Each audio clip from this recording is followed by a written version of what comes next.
தமிழ் பேசும் எல்லோருக்கும் வணக்கம். இந்த வீடியோல நாம ஜியோமெட்ரிக் டாபிக்ல லைன்ஸை பத்தின ஃபுல் எக்ஸ்பிளனேஷன் டீடைலடா பார்க்க போறோம். வாங்க வீடியோக்குள்ள போலாம். ஃபர்ஸ்ட் பாயிண்டோட டெஃபினிஷன் என்னன்னு பார்ப்போம். Point is a fixed location or பொசிஷனுங்க. ஒன்றும் இல்லைங்க, பாயிண்ட் அப்படின்னாவே இது ஒரு டாட்டுங்க. ஒரு டாட் வைப்போம் இல்லைங்களா, அதுதான் பாயிண்ட். ஓகே, அது மட்டும் இல்லாமல் என்ன சொல்றாங்கன்னா, it has no length breadth height. இந்த பாயிண்ட்டுக்கு லென்த்து பிரெட் ஹைட் எல்லாம் கிடையாது, just it is a point. ஓகேங்களா, அது எதுக்கு யூஸ் பண்றோம் அப்படின்னா, ஒரு லொகேஷனை ஃபிக்ஸ் பண்றதுக்காகவும் இல்லை அப்படின்னா ஒரு பொசிஷனை ஐடென்டிஃபை பண்றதுக்காகவும் யூஸ் பண்றோம். மேத்தமெட்டிக்கல்ல பார்த்தீங்கன்னா பாயிண்ட் நிறைய இடத்துல யூஸ் பண்ணுவோம். ஃபார் எக்ஸாம்பிள் கிராஃப்ல யூஸ் பண்ணியிருப்போம். அதுக்கப்புறம் சோசியல்ல பாருங்களேன், இந்த கிராஃப்ல வந்து இப்போ சென்னை, ஓகே, தமிழ்நாடு, அந்த மாதிரி ஒரு பொசிஷனை கரெக்டாக ஃபிக்ஸ் பண்ணுறதுக்கு நம்ம என்ன யூஸ் பண்ணுவோம், பாயிண்ட்டை யூஸ் பண்ணுவோம். அவ்வளோதான். Next line. இந்த லைனை பாருங்க, லைனை என்ன சொல்றாங்க அப்படின்னா, it is a one dimensional figure. ஓகேங்களா, ஜஸ்ட் ஒன் டைமென்ஷனல் தான் இருக்குன்னு சொல்றாங்க. அது மட்டும் இல்லாமல் இது ஒரு ஸ்ட்ரைட்டா இருக்கும்.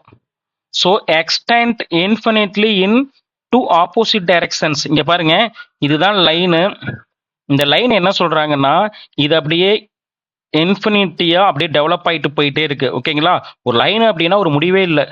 டூ சைடுமே, போத் ஆப்போசிட் சைடுமே, இந்த சைடும் இந்த சைடு என்ன ஆகுது, அப்படியே எக்ஸ்டெண்ட் ஆகி போயிட்டே இருக்குமா. சரிங்களா, ஸோ நம்ம அந்த ஏரோ மார்க் அப்படின்னா நல்லா தெரிஞ்சுக்கங்க. அந்த ஏரோ மார்க்குன்னா என்னது, அப்படியே டெவலப் ஆயிட்டு போயிட்டே இருக்கு. சரிங்களா, ஓகே. அது மட்டுமா அப்படி இல்லை, இன்னொன்று சொல்றேன். இந்த பாயிண்ட்டை யூஸ் பண்ணி தான் இந்த லைனையே நம்ம டிரா பண்ணியிருப்போம். அது எப்படி அப்படின்னா, the arrangement of the all the point closely. இங்க பாருங்க, இந்த பாயிண்ட் எல்லாம் அப்படியே க்ளோஸா அரேஞ்ச் பண்ணியிருந்தீங்கன்னா அது எப்படி இருக்குமா, லைன் மாதிரி இருக்குமா. சரிங்களா, இங்க பாருங்க, இங்க ஒரு லைன் வரைஞ்சிருக்கேன். இந்த லைன் அப்படியே ஜூம் பண்ணி பாருங்களேன், எப்படி தெரியுது பாருங்க, பாயிண்டா தெரியுதா இல்லையா. பாருங்க, எல்லாமே பாயிண்ட் தான். பாருங்க, இங்க பாயிண்ட் சின்ன சின்ன பாயிண்டா இருக்கு. ஓகே, இந்த பாயிண்ட் எல்லாம் அப்படியே டைரக்டா என்ன பண்ற, ஒரு ஸ்ட்ரைட் லைன்ல அப்படியே அரேஞ்ச் பண்ணிருக்கு பாருங்க. ஸோ இந்த டைரக்ஷன்ல இன்க்ரீஸ் ஆகுது, இந்த டைரக்ஷன்லயும் இன்க்ரீஸ் ஆகுது. இதுதாங்க என்ன அப்படின்னா லைன், லைனோட டெஃபினிஷன்ஸ். நெக்ஸ்ட் ரே. ரேனா என்ன, ரே இஸ் அ லைன், அதுவும் ஒரு லைன் தான். But they have starting point but no end point. இதுக்கு ஒரு ஸ்டார்ட் பாயிண்ட் இருக்கும், ஆனா என்ன இல்லையா, நோ எண்ட் பாயிண்ட். அப்படின்னா இங்க பாருங்க, இப்படி இருக்கா, இங்க பாருங்க, இங்க வந்து ஸ்டார்டிங் பாயிண்ட் ஏங்கிற ஒரு ஸ்டார்டிங் பாயிண்ட் இருக்கு, ஆனா இங்க என்ன இல்ல, பிங்கிற பாயிண்ட் பிங்கிற ஒரு மெஷர்மெண்ட் எடுத்துக்கலாம். பட் இங்க பாருங்க, இந்த வந்து இந்த ரைட் சைடு வந்து இன்க்ரீஸ் ஆகி போய்கிட்டே இருக்கும். சரிங்களா, அதை எப்படினாலும் எடுத்துக்கலாம். இங்க பாருங்க, இப்ப இந்த பக்கம் போட்டீங்கன்னா இங்க பாயிண்ட் ஏ, இங்க வந்து பி. சரிங்களா, இது எப்படி மென்ஷன் பண்ணுவோம்னா, ஏ பி இஸ் a ரே. ஓகேங்களா, இப்படிதான் மென்ஷன் பண்ணணும். ஓகே, இப்போ லைனுக்கு என்ன மென்ஷன் பண்ணியிருப்போம் பாருங்க. இப்போ லைன் அப்படின்னா ஏ பி, இந்த மாதிரி இதுக்கு மேல அப்படி ஒரு லைன் மாதிரி ஒரு arrow mark, double arrow mark போட்டுறோம். இதுதான் லைன். சரிங்களா, இப்போ ரேவுக்கு வந்து ஒன் டைரக்ஷன்றதுனால இந்த மாதிரி ஒன் டைரக்ஷன் ஏபி போட்டு மேல ஒரு ஸ்மால் ரே அப்படி வரைஞ்சிடறோம். லைனை இப்படி தாங்க நொட்டேஷன்ல குறிப்போம். நெக்ஸ்ட் பாருங்க, லைன் செக்மெண்ட். லைன் செக்மெண்ட் தான் என்னன்னா, it is a part of a லைனுங்க. ஒரு லைன்ல இருந்து தான் நம்ம ஒரு லைன் செக்மெண்டே வரைய முடியுன்றாங்க. ஓகே, ஃபர்ஸ்ட் என்ன பண்றோம், ஒரு லைன் எடுத்துக்கிறேன். இங்க பாருங்க, ஏ பி அப்படிங்கிற ஒரு லைன் எடுத்துக்கிறேன்.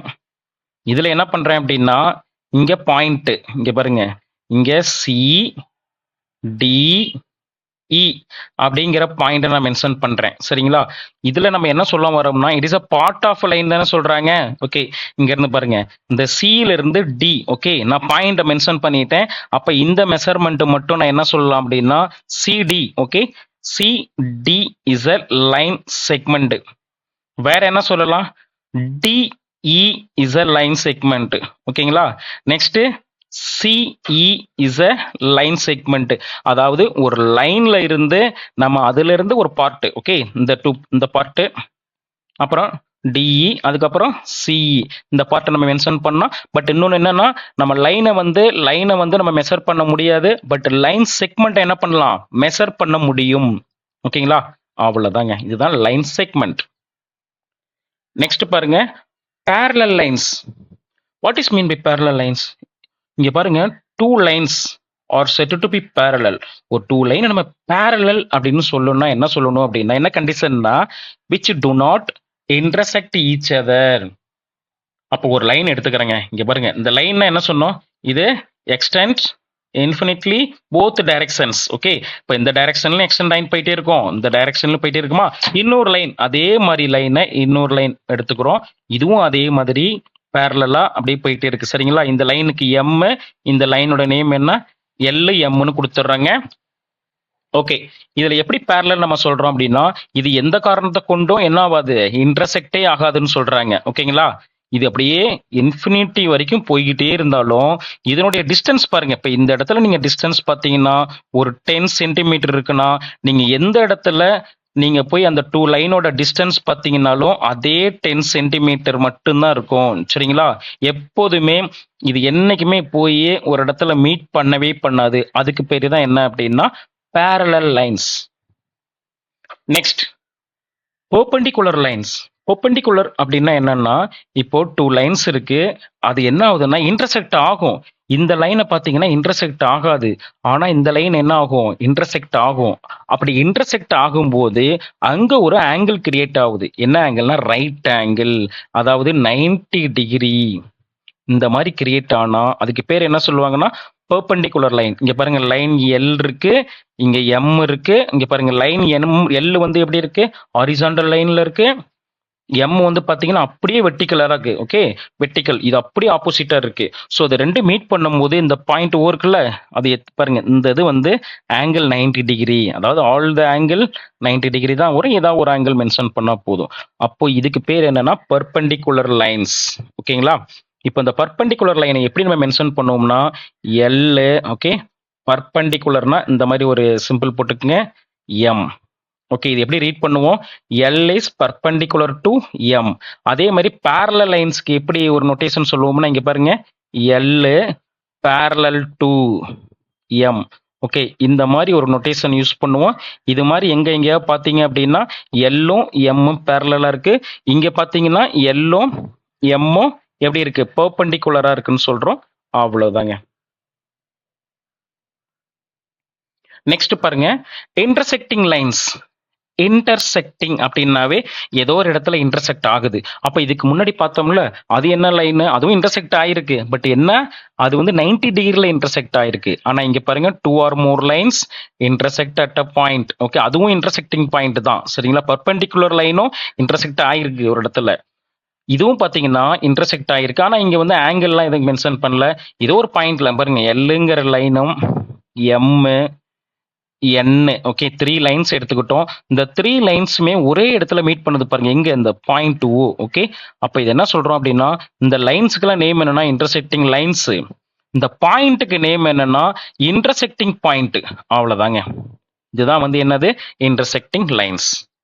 Next collinear points.